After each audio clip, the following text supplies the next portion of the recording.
Alright guys, so we got the 5B buggy here, and as you can see, right now it's not on the ground. We got it up on some tires, and I just got it stacked on 4 of my race tires. The reason why, if you actually look, see how there's not a lot of fuel in there?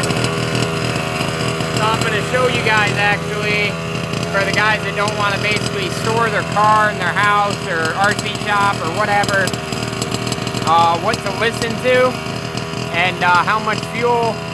You know, you don't really want to run it bone dry, but you'll hear the difference in the motor. You can see that there's not a lot of fuel in there, but there's still enough to make this thing go off on its own.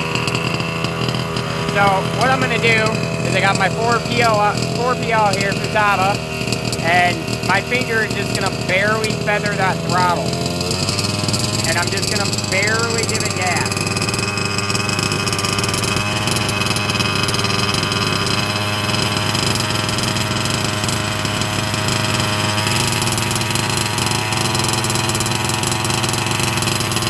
You got a little bit of a cool view of the tires here.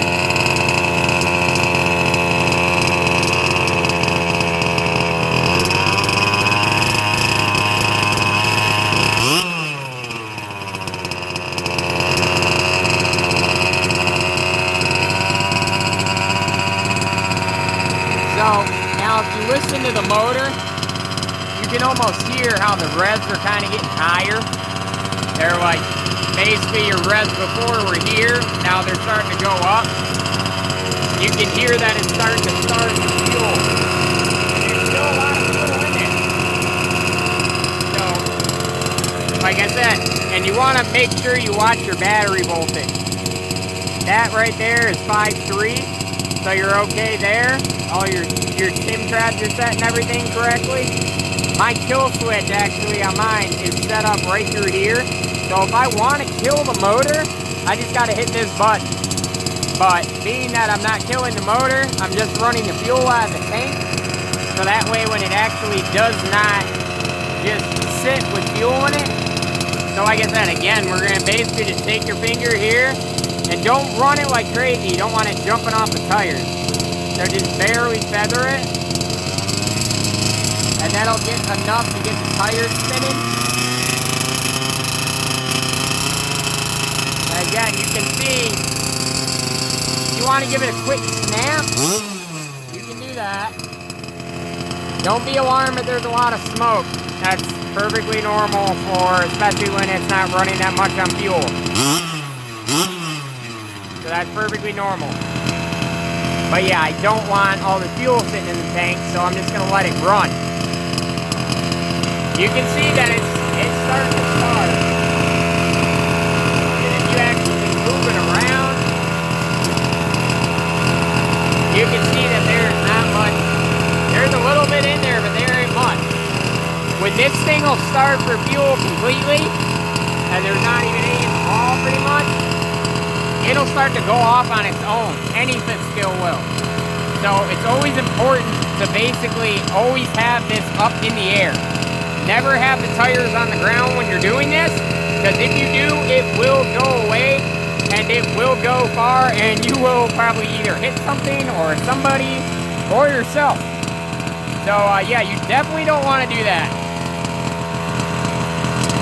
So you can hear right now, if you listen to the motor, if I actually come back by the exhaust, more by the exhaust here, you can hear how it's got that pop to it, but it's not as snappy. So if you look over here, you can tell that there's no fuel, almost close to no fuel in that tank. So like I said, again, we're just going to feather this. Hear how it doesn't really want to go now. See how the tires ain't spinning?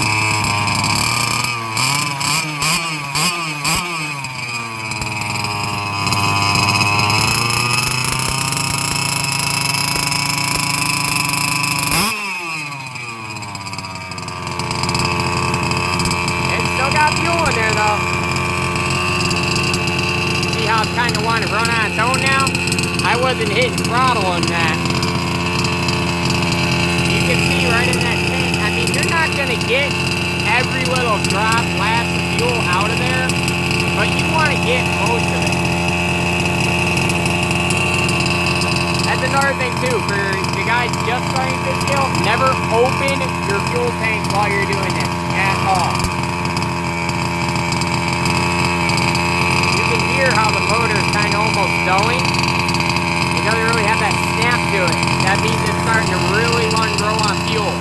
So if you're ever running your fifth scale and you hear that noise, instantly kill it, because it will go off on its own. You do not want that. That's why it's always important to have a kill switch. Mine is set up through here. I have an iKilly by Electronic. I'll pull my body here and I'll show you what I'm talking about. Let me go set the body in the car for you guys. Okay, so when I'm talking about always run a kill switch, mine is actually set up right through there. That thing flickering right there, that's an iKilly. That is wired into everything to your motor, from your receiver to the spark plug up here that reads the temperature. This is probably one of the best kill switches on the market. It is not the cheapest, I will say that, but if you want to go above and beyond and you want to make sure everything is safe in your fifth scale and make sure nothing happens, like all your readouts, motor temperature, battery voltage, everything, that right there is the kill switch to get. The company is Electronics. They're out of Australia. And originally I actually learned about them through a Baja group I was on.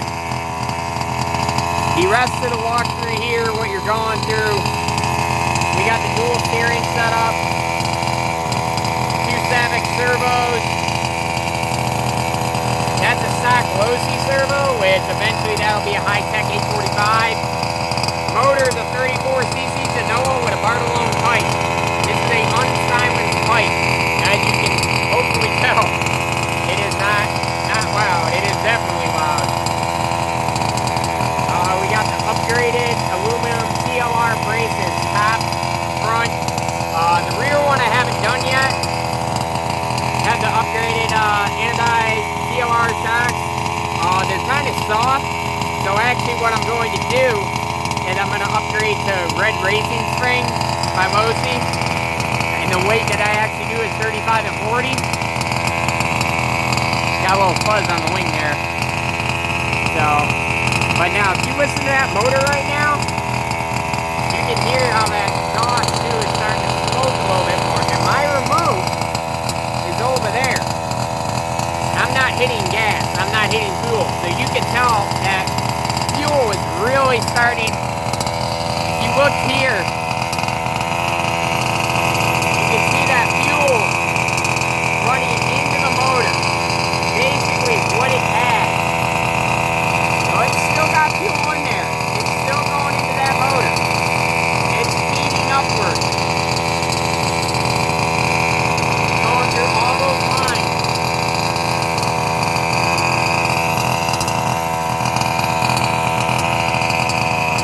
So if you actually look, you can see all that fuel. Now if you come over to here,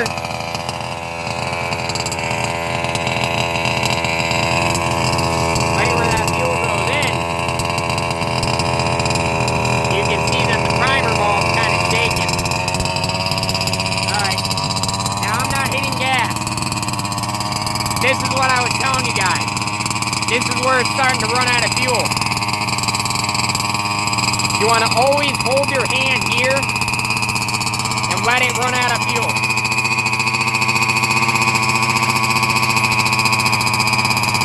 It's going to want to go off, see? I'm not hitting fuel. My remote's over there.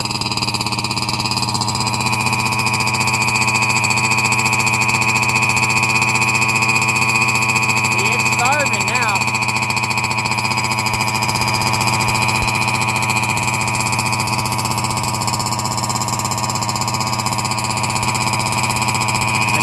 idea though, if you can, take your hand off the wing for 1 second and grab your remote. Just in case anything does happen. So grab your wing here. Because this will go really, really fast. Right now it's not, because it's just kind of starving. But if you look up here, you can see right where it's starting to go.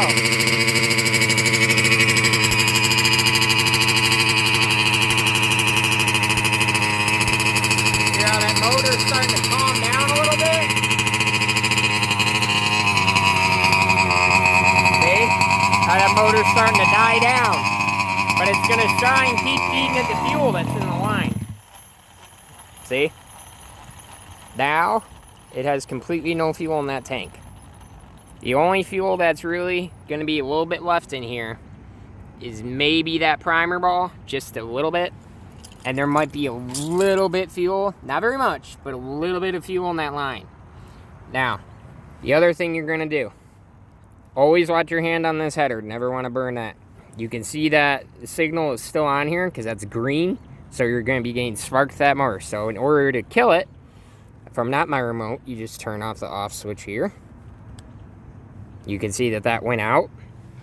So now you have no signal, okay? Now, if you were to go and start this, you're not going to be able to because there is no fuel in this tank right now. This is how I do all my cars, guys. You don't have to do it this way, but it is a very good idea to do it this way, especially if you have the car plan on sitting for a while, or if you want to say you're going to a race and like it's a long drive and it's going to take you a few days maybe, or more in a week if it's real far maybe. So you're going to want to definitely run the fuel out of the tank. Like I said, it's just a safe thing to do. You guys don't have to do this. It's not written in stone. I just do it because it saves, for one, it saves from something happening. If there's no fuel in the tank, obviously it can't do nothing. Now, I have my remote here is completely off. That's off. Nothing's powered on, so that is the door nail. Okay, nothing there. As you can see, you go to hit throttle. There's nothing to that because now we have no signal. We have no spark. Okay. Now there is many ways to kill a motor if you don't have a kill switch. There's the original kill switch off the motor, which is this. But the problem is when you do that, this fan cover actually here can get really hot. Or watch your hand into this pipe. That pipe is extremely hot right now. So you definitely don't want to touch that. Another good idea as well, put zip ties around the coupler there. Don't use hose clamps because they can actually cut into the silicone of that. So I still have to do that on mine. Same as that header right there. I'm gonna put heat wrap around it. You don't want to heat wrap the whole exhaust just because it's not really going to do nothing for this side.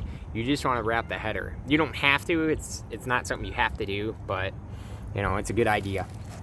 As far as, see now, as you can see, if I look over my carburetor, there's no fuel.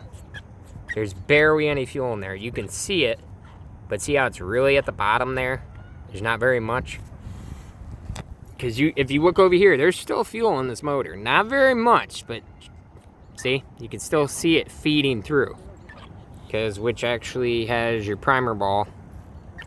But now if you actually undo this, you hear that pressure just release. So you're going to unscrew this cap. Okay. Unscrew that. Alright. And you can see that it was just fresh fuel in there. Right on the ball of the cap there. You can also see there's no tears on that cap. So the cap looks good. And if you come and actually look in that tank, it is dry as all it can be. There may be a little tiny bit, but I mean, if you shake that tank, there's not a lot in there. There's like barely any. Not enough to start the motor. There may be a little few drops here and there, but nothing major. So now, when I actually go to put this in my RC shop, I know that there's no fuel in it. I know that the motor is broken correctly. it wasn't really gunned on like constantly, so it was broken right. And yeah, guys, so it's just a little bit of a walkthrough, a couple good tips, especially if you're just starting getting into 5th scales. They're not like a regular 10th scale, you know, they are a little bit more work. They are a lot more fun though, opposed to, you know, with a regular brushless lipo setup, you can maybe go like, you know, 15 minutes at most, depending if it's real fast. You know, a tank of fuel, you can get, depending on how you drive it, you can get almost an hour, half hour to an hour up to it. But it all depends how you drive the 5th scale as well. Keep that in mind. So, biggest thing on this thing now that I realized, I was talking about before, I'm going to explain to you guys a little bit more so you can hear me. I'm going with the red Losi shocks, which is actually a lot stiffer spring. And then the weight I'm actually going to be swapping out to in the shocks themselves are 35 and 40.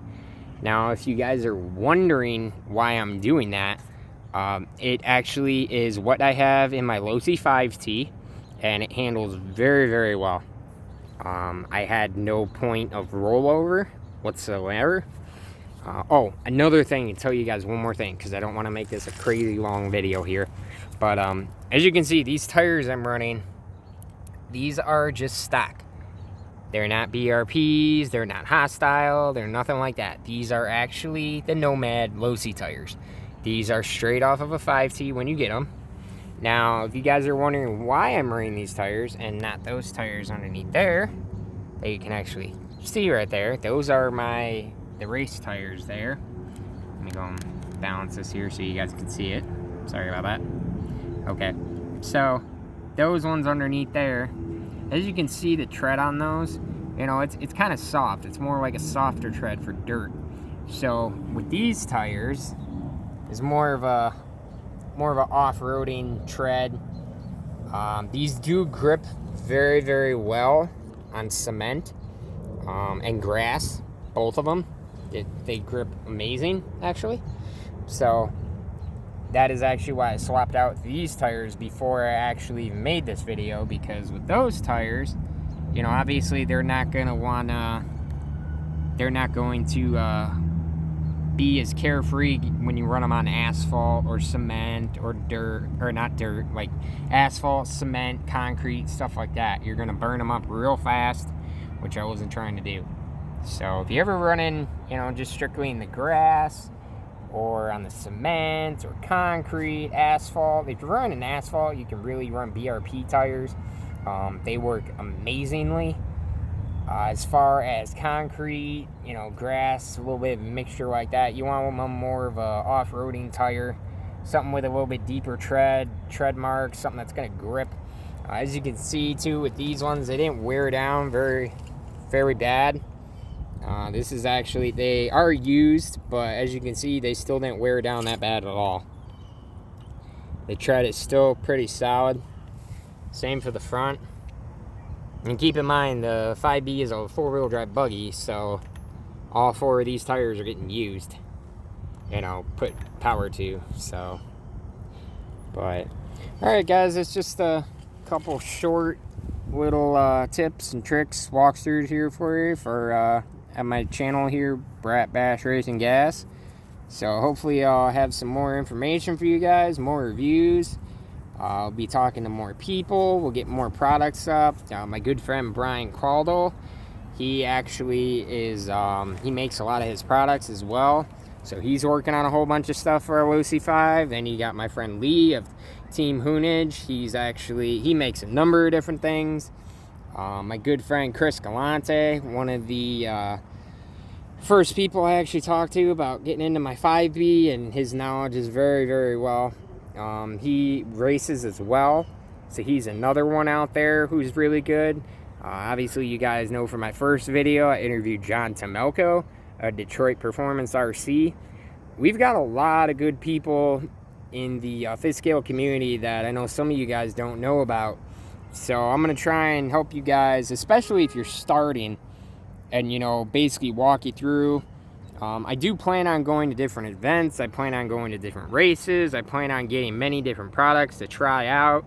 the good, the bad, the pros, the cons, going between, you know, the real live views. You know, I'm not going to say, hey, I'm running this chassis, it's amazing. Well, the only reason I'm going to tell you that is if I actually build the chassis and that I actually use it. It's not going to, you know, sit there and be like, oh, it's really cool. I wouldn't do that to you guys. Such as, like, you know, with the TOR bracing, I can tell you guys straight from fact that that is a really good brace compared to the plastic ones. They do have actually a lot more flex to them, a lot more setup to it. As far as the steering setup, this is a stock steering setup. It's the longer Ackerman arm setup. The only thing really is, if you guys look on this one, it's kind of hard to see. Let me see if I can balance it. So if you look up there, that you can actually see there's a lot of venting I done there. The main reason I have is because with the venting, the 5B does like to overheat. Why? I don't know. It's just, it likes to overheat. So if you do have a 5B, make sure that you do the proper venting for it. You want to make sure you vent the side guards, and then you also want to make sure you vent the body. Mainly vent the body too. And then they do make a heat shroud as well by a company called MCD. And basically what the heat shroud is it goes around from here to here. And what it does is it deflects the heat outward that's coming in from underneath. So, but alright guys, I'm gonna sign off here for now and get this video uploaded here for you guys, and hopefully you guys will remember, like, comment, and share. Let me know what you guys want to see. Maybe if there's a certain product you want me to try out, as far as, like, maybe there's a certain brace out there I need to try, or a certain shock setup you'd like me to see on my 5B or my 5T. Or I'm also doing a 2-wheel drive conversion with a Team Hoonage lightweight build aluminum chassis. So that's actually getting built up, so huge thanks to Lee for that. There's a lot of products going into that one, straight from Team Hoonage. So be sure to keep you guys on a walkthrough there. But yeah, if you guys want to see, like, a, you know, just certain products maybe that I should try out, maybe that I don't know about something. Maybe there's a new outerwear style cover out there, or there's, like, maybe a new style cover that somebody's making, or something that somebody's making. So another thing too, before I sign off here from you guys, I'm going to tell you real quick. With the clutch, okay, on the inside of the clutch housing, you are going to want to make sure, so right here, for the guys that don't know what I'm talking about, inside here there's a clutch, okay? Now this works, there's 2 shoes and they go like this. There's a spring in the middle, and what it does is the spring compresses out and presses in, presses out and presses in.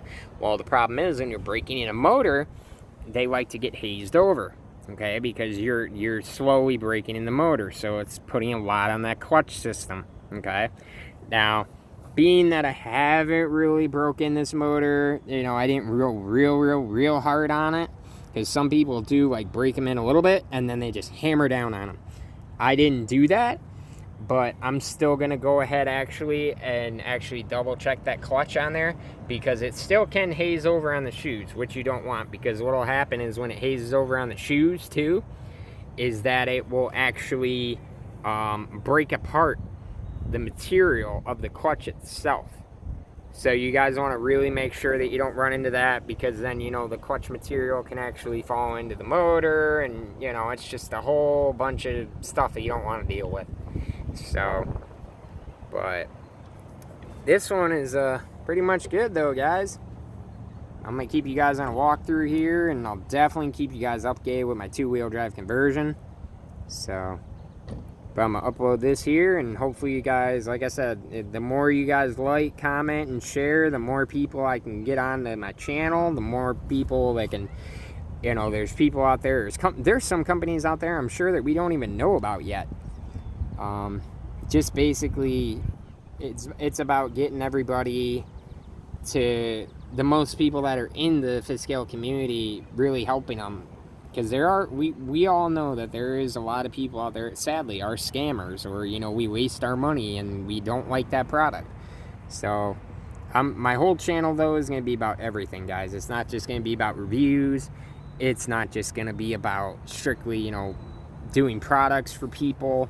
It's going to be about everything. It's going to be about the people that you should talk to, the people that you should deal with, the good people out there, the bad people out there, the good companies out there. Maybe if I find a new spot or a new track, I'll definitely make an update for you guys. So there's just going to be a number of things on my channel, and the more guys that you subscribe is the better, because like I said, this is my first day starting this. So, and for the first video, I do apologize in advance just because the audio was a little bit sketchy, but the only reason why is because of it got really windy. So I actually wanted to try and figure out a mic as well, so I'll be doing that as well for you guys. But so alright guys, I'm gonna definitely sign off here for now so I don't ramble on and on. And like I said, hopefully you like, share, and comment that button there. I hope you guys have a great one, and I'll talk to you later. Peace.